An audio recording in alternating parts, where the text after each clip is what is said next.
Is your computer suddenly sounding like a jet engine? That loud hum? It's not just annoying. It's a sign something needs your attention.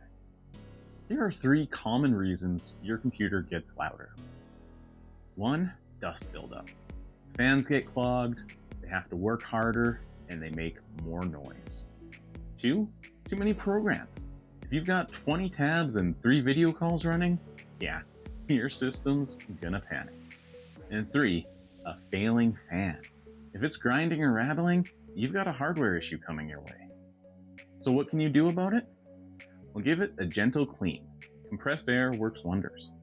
Restart your computer more often and close stuff that you're not actively using. But if it's still noisy after all that, it might be time to book a checkup before it gets worse.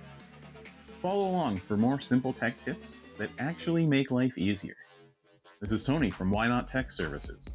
Why not enjoy your technology